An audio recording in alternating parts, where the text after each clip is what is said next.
രാമചന്ദ്രാഭിഷേകം ശ്രീരാമചന്ദ്രാഭിഷേകം സീതയാ സഹിത രാമചന്ദ്ര രഘുവീരരാജ്യാഭിഷേകം ശ്രീനീലകണ്ഠാഭിഷേകം ആഞ്ജനേയ പരിസേവ്യൻ ധീരഭരതാഭിപൂജ്യൻ വീരലക്ഷ്മണ കുമാര ശത്രുഘ്ന സോദരാർച്ചിത പദാബ്ജൻ ശ്രീനീലകണ്ഠ ഹൃദയേശൻ രാമചന്ദ്രാഭിഷേകം ശ്രീരാമചന്ദ്രാഭിഷേകം. അയം സ പുരുഷവ്യാഘ്രോ ദ്വാരി തിഷ്ഠതി സുതഃ. അങ്ങയുടെ മകൻ പുരുഷവ്യാഘ്രൻ, മനുഷ്യരുടെ കൂട്ടത്തിൽ വെച്ചിട്ട് അങ്ങേയറ്റം ശ്രേഷ്ഠനായിട്ടുള്ളവൻ ശ്രീരാമചന്ദ്രൻ ഇത് അങ്ങയുടെ കൊട്ടാരത്തിന്റെ മുന്നില് വാതുക്കല് വന്നു നിൽക്കുന്നു. എന്തിനു വേണ്ടിയിട്ട്? അങ്ങയെ കാണുന്നതിന് വേണ്ടിയിട്ട്. കാരണത്തിലേക്ക് പോകാൻ പുറപ്പെട്ടിരിക്കുന്ന രാമന് അങ്ങയെ കണ്ട് അങ്ങയുടെ അനുവാദം വാങ്ങേണ്ടതുണ്ട്. അതിനു വേണ്ടിയിട്ട് അദ്ദേഹം വന്നു നിൽക്കുകയാണ്. സത്വാം പശ്യതു ഭദ്രം തേ രാമ സത്യപരാക്രമ. സത്യപരാക്രമിയായിരിക്കുന്ന ആ രാമൻ അവൻ അങ്ങയെ കാണട്ടെ. അല്ലയോ മഹാരാജാവേ, അങ്ങ് അതിനായിട്ട് അനുവദിച്ചാലും. സുമന്ത്രൻ മഹാരാജാവിനോട് പറഞ്ഞു. രാജാവായ ദശരഥൻ ആ അവസരത്തില് സുമന്ത്രരോട് കൽപ്പിച്ചു, അല്ലയോ സുമന്ത്രരെ, ഉടനെ തന്നെ ധാരൈ പതിവ്രത സുമന്ത്ര ആനയ മേ ധാരാൻ ഏ കേജിദിഹമാമകാഹ. ഈ കൊട്ടാരത്തില് ഉള്ളവരായ, ഈ അന്തഃപുരത്തിൽ ഉള്ളവരായ സ്ത്രീകളെ എല്ലാവരെയും ഇവിടെ വരാനായി പറയുക. എന്നിട്ട് ധാരൈ പരിവൃത സർവൈഹി ദ്രഷ്ടുമിച്ഛാമി രാഘവം. ഞാൻ ധാരങ്ങളോടൊപ്പം, എല്ലാ ധാരങ്ങളോടുമൊപ്പം ശ്രീരാമചന്ദ്രനെ കാണാനായിട്ട് ആഗ്രഹിക്കുന്നു. അതുകൊണ്ട് രാമനെ എന്റെ മുന്നിലേക്ക് കൊണ്ടുവരുന്നതിന് മുമ്പ് ഈ അന്തഃപുരത്തിലുള്ള എല്ലാ നാരിമാരെയും വരാനായിട്ട് ഞാൻ പറഞ്ഞതായി അറിയിക്കൂ. സുമന്ത്രർ ഉടനെ തന്നെ അന്തഃപുരത്തിന് ഉള്ളിലേക്ക് ചെന്നിട്ട് അവിടെയുള്ള എല്ലാ സ്ത്രീകളോടും പറഞ്ഞു, മഹാരാജാവ് നിങ്ങളെ എല്ലാവരെയും ഈ അവസരത്തിൽ കാണാനായിട്ട് ആഗ്രഹിക്കുന്നു. നിങ്ങൾ വളരെ വേഗം അദ്ദേഹത്തിന്റെ സമീപത്തേക്ക് ചെന്നാലും. അപ്പോൾ അവിടെ അദ്ദേഹത്തിന്റെ മുന്നിലേക്ക് അവരെല്ലാവരും വരികയാണ്. അവിടെ നടന്നുകൊണ്ടിരിക്കുന്ന സംഭവങ്ങൾ അവർക്ക് എല്ലാവർക്കും അറിയാം. രാമനിതാ കാട്ടിലേക്ക് പോകുന്നു, അതിന്റെ കാര്യങ്ങളാണ് നടക്കുന്നത്. അതിന് സാക്ഷ്യം വഹിക്കാൻ ഇതാ ഈ അന്തഃപുര നാരിമാരെയും അങ്ങോട്ട് വിളിച്ചിരിക്കുന്നു. അർത്ഥ സപ്തശതാസ്തത്ര പ്രമദ താമ്രലോചനാഹ. സുന്ദരിമാരായ സ്ത്രീകള്, അവര് 700ന്റെ പകുതി അത്രയും സംഖ്യയുണ്ട്. 350 പേര്, 350 നാരിമാര്, സുന്ദരിമാര് വളരെ വേഗത്തിൽ ദശരഥന്റെ മുന്നിലേക്ക് ചെന്നു. ആരോടൊപ്പം? കൗസല്യയോടൊപ്പം. കൗസല്യയെ അനുഗമിച്ചുകൊണ്ടാണ് അവരെല്ലാവരും ദശരഥന്റെ മുന്നിലേക്ക് വരുന്നത്. ഇങ്ങനെ അവരെല്ലാം ദശരഥന്റെ മുന്നിൽ വന്നു. മഹാരാജാവായ ദശരഥൻ അവരെല്ലാം വന്ന് ചേർന്നിരിക്കുന്നത് കണ്ടു. അപ്പോഴേക്കും സുമന്ത്രനോട് പറഞ്ഞു, രാമനെ എന്റെ മുന്നിലേക്ക് കൊണ്ടുവരിക എന്ന്. അപ്പോൾ സുമന്ത്രർ സൂതോ രാമമാതായ ലക്ഷ്മണം മൈഥിലീം സതഥാ.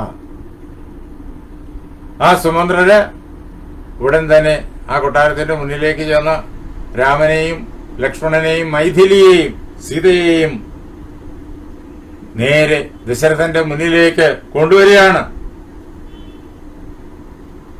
അപ്പോ ദശരഥ മഹാരാജാവ് ദൂരെ വെച്ച് തന്നെ കണ്ടു രാമൻ വരുന്നത്.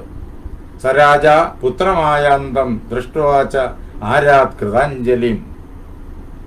ദശരഥ മഹാരാജാവ്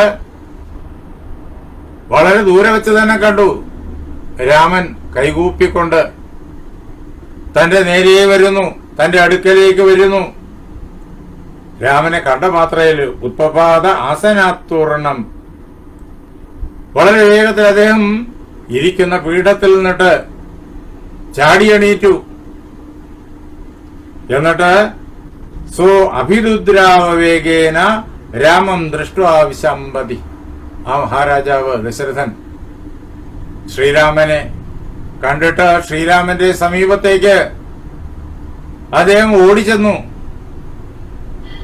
രാമൻ രാജാവിന്റെ സമീപത്തേക്ക് വരികയാണ്.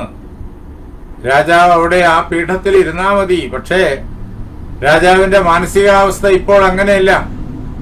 അദ്ദേഹം ശോകസമുദ്രത്തിൽ മുങ്ങിപ്പോയിരിക്കുന്നു. അതുകൊണ്ടാണ് രാമനെ കണ്ട മാത്രയിൽ ചാടിയണീറ്റിട്ട് അദ്ദേഹം രാമന്റെ സമീപത്തേക്ക് ഓടിച്ചെല്ലുന്നത്. അങ്ങനെ ഓടിച്ചെല്ലുമ്പോഴേക്കും അദ്ദേഹത്തിന് രാമന്റെ അടുക്ക വരെ എത്താൻ പറ്റിയോ? ഇല്ല, അതുണ്ടായില്ല. തം അസംപ്രാപ്യ ദുഃഖാർത്ഥഃ പപാത ഭൂമിമൂർച്ഛിത. മഹാരാജാവായ ദശരഥൻ മോഹാലസ്യപ്പെട്ടുപോയി. അതുകൊണ്ട് അദ്ദേഹത്തിന് രാമന്റെ സമീപം വരെ ഓടി എത്താനായില്ല. അങ്ങനെ മോഹാലസ്യപ്പെട്ടപ്പോ അദ്ദേഹം നിലത്തേക്ക് വീണു. എന്തേ ഈ മോഹാലസ്യത്തിന് കാരണം? വർദ്ധിച്ചതായിരിക്കുന്ന ദുഃഖം. അങ്ങനെ ദുഃഖാർത്ഥനായിട്ട് അദ്ദേഹം ഭൂമിയിലേക്ക് വീണു. അങ്ങനെ അദ്ദേഹം വീഴാനായിട്ട് ശ്രീരാമചന്ദ്രനും ലക്ഷ്മണനും സീതയും അനുവദിച്ചില്ല. അവർ പെട്ടെന്ന് സമീപത്തെത്തിയിട്ട് തം രാമോ അഭ്യപതക്ഷിപ്രം ലക്ഷ്മണശ്ച മഹാരഥ. ആ ദശരഥ മഹാരാജാവിന്റെ സമീപത്തേക്ക് രാമൻ പാഞ്ഞെത്തി. അതേപോലെ ലക്ഷ്മണനും പാഞ്ഞെത്തി. അദ്ദേഹം നിലത്ത് വീഴാതെ അവർ അദ്ദേഹത്തെ താങ്ങിപ്പിടിച്ചു. എന്നിട്ട് ദുഃഖിതനായിരിക്കുന്ന ആ മഹാരാജാവിനെ അവർ വളരെ വേഗത്തില് അദ്ദേഹത്തിന്റെ ആ പീഠത്തിലേക്ക് കൊണ്ടുപോയി അവിടെ അദ്ദേഹത്തെ ഇരുത്തുകയാണ്. സീതാസമേതനായിട്ട്, സീതയോടൊപ്പം ആണ് രാമൻ. സീതാസമേതനായിട്ടാണ് രാമൻ. അതേപോലെ ലക്ഷ്മണ സമേതനായിട്ടാണ് രാമൻ പിതാവായ ദശരഥനെ അദ്ദേഹത്തിന്റെ ആ പീഠത്തിലേക്ക്, ഇരിപ്പിടത്തിലേക്ക് കൊണ്ടുചെന്ന് ഇരുത്തുന്നത്. ഈ ദൃശ്യം അവിടെ എത്തിച്ചേർന്നിരിക്കുന്ന എല്ലാവരും കണ്ടു. അപ്പോ സ്ത്രീ സഹസ്രനിനാദശ്ച സഞ്ജജ്ഞേ രാജവേശ്മനി, രാജാവിന്റെ ആ കൊട്ടാരത്തില് അവിടെ ഇത് കണ്ടുകൊണ്ടിരിക്കുന്ന സ്ത്രീകൾ എല്ലാവരും ഈ ദുഃഖകരമായ അവസ്ഥയില് സകലതും മറന്ന് ഉറക്കെ നിലവിളിക്കാൻ തുടങ്ങി. ആ ആർത്തനാദം അന്തരീക്ഷത്തില് മുഖരിതമായി. അങ്ങനെ മഹാരാജാവിന്റെ പീഠത്തില് രാമൻ അദ്ദേഹത്തെ ഇരുത്തി ഉപചാരങ്ങളൊക്കെ ചെയ്തു. ഒരു മുഹൂർത്തം കഴിഞ്ഞപ്പോ അദ്ദേഹത്തിന് ക്രമേണ ബോധം വീണു തുടങ്ങി. മഹാരാജാവിന് ആ അവസരത്തില് മുന്നിൽ നിൽക്കുന്ന രാമനെയും സീതയെയും ലക്ഷ്മണനെയും എല്ലാം കാണാമെന്നുള്ളതായ ഒരു അവസ്ഥ വന്നു. അപ്പോഴേക്കും ശ്രീരാമചന്ദ്രൻ വളരെയേറെ വിനയത്തോടു കൂടിയിട്ട് ഉവാച പ്രാഞ്ജലേർ ബാഷ്പ ശോകാർണവ പരിപ്ലുതം. ശ്രീരാമചന്ദ്രൻ കൈകൂപ്പിക്കൊണ്ട് അദ്ദേഹത്തോട് പറഞ്ഞു. ആരോട്? ആ മഹാരാജാവിനോട്. കണ്ണുനീര് ധാരധാരയായി പ്രവഹിപ്പിച്ചുകൊണ്ട് ദുഃഖ സമുദ്രത്തില് മുങ്ങിപ്പോയിരിക്കുന്നതായ ആ മഹാരാജാവിനോട് ശ്രീരാമചന്ദ്രൻ ഇങ്ങനെ വളരെയേറെ ആർദ്രമായ സ്വരത്തില് പറഞ്ഞു തുടങ്ങി. ആവൃച്ഛേത്വം മഹാരാജ, അല്ലയോ മഹാരാജാവ്, ഞങ്ങളിതാ അങ്ങയോട് പ്രാർത്ഥിക്കുന്നു, അങ്ങയോട് അനുവാദം ചോദിക്കുന്നു. എന്തുകൊണ്ടാണ് മഹാരാജാവിനോട് അനുവാദം ചോദിക്കുന്നത്? സർവേഷാം ഈശ്വരോസിന, ഞങ്ങളുടെ എല്ലാവരുടെയും ഈശ്വരനാണങ്ങ്. അതുകൊണ്ട് ഞങ്ങളിതാ അങ്ങയോട് അനുവാദം ചോദിക്കുകയാണ്. പ്രസ്ഥിതം ദണ്ഡകാരണ്യം പശ്വത്വം കുശലേനമാം. ഞാനിതാ ദണ്ഡകാരണ്യത്തിലേക്ക് പുറപ്പെട്ടു കഴിഞ്ഞിരിക്കുന്നു. അതുകൊണ്ട് അങ്ങ് സന്തോഷത്തോടു കൂടിയിട്ട്, സൗഖ്യത്തോടു കൂടിയിട്ട് കണ്ണു തുറന്ന് എന്നെ നോക്കിയാലും ഞങ്ങളെ നോക്കിയാലും ദുഃഖത്തെ അങ്ങ് ഉപസംഹരിക്കുക. ആ ദുഃഖം ഒരിക്കലും ഇങ്ങനെ യാത്ര അയപ്പ് നടക്കുന്ന സന്ദർഭത്തില് ഭംഗിയല്ല. അങ്ങ് ദുഃഖത്തെ ഉപസംഹരിച്ചിട്ട് ഞങ്ങളെ കാരുണ്യത്തോടുകൂടി, സ്നേഹത്തോടു കൂടിയിട്ട് അങ്ങ് അനുഗ്രഹപൂർവകമായിട്ട് നോക്കിയാലും എന്നെ അങ്ങ് സ്നേഹത്തോടുകൂടി കടാക്ഷിക്കണം. ലക്ഷ്മണം ച അനുജാനീഹി. ലക്ഷ്മണകുമാരനെയും കാനനത്തിലേക്ക് പോകാൻ വേണ്ടിയിട്ട്, എന്നോടൊപ്പം വരാൻ വേണ്ടിയിട്ട് അങ്ങ് അനുവദിക്കണം. സീതാച അന്വേതുമാം വനം. സീതയും എന്നോടൊപ്പം കാനനത്തിലേക്ക് വരട്ടെ. അതിനും അങ്ങയുടെ അനുവാദം ഉണ്ടാകണം, അനുഗ്രഹം ഉണ്ടാകണം. ഞാൻ ഏകനായിട്ട് കാനനത്തിലേക്ക് പോകാനാണ് നിശ്ചയിച്ചത്. അതിനു വേണ്ടിയിട്ടാണ് പുറപ്പെട്ടത്. പക്ഷേ സീതയും ലക്ഷ്മണകുമാരനും എന്നോടൊപ്പം കാട്ടിലേക്ക് വരുന്നു എന്ന് നിർബന്ധം പിടിച്ചു. ഞാനാകട്ടെ അവരെ പിന്തിരിപ്പിക്കാൻ നോക്കി.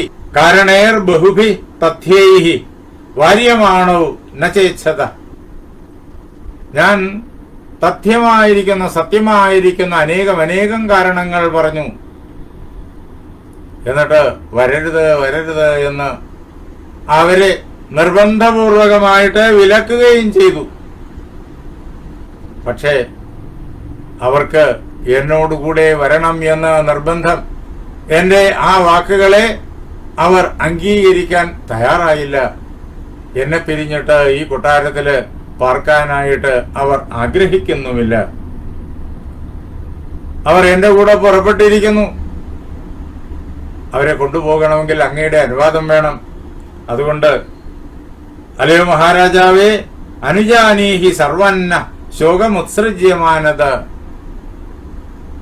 അല്ലയോ മഹാരാജാവേ, ഞങ്ങളെ എല്ലാവരെയും ഈ കാനന യാത്രയ്ക്ക് വേണ്ടിയിട്ട് അങ്ങ് അനുവദിച്ചാലും,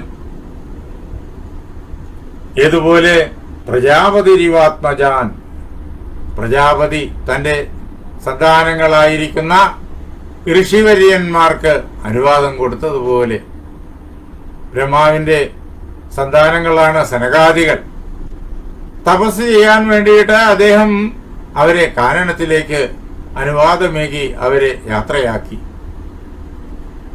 അങ്ങനെ ബ്രഹ്മാവ് പ്രവർത്തിച്ചതുപോലെ അങ്ങ്, ഞങ്ങൾക്കെല്ലാം ഈശ്വരനായിരിക്കുന്ന അങ്ങ് ഞങ്ങളെ ഈ കാനനവാസത്തിന് അനുഗ്രഹിച്ച് അയച്ചാലും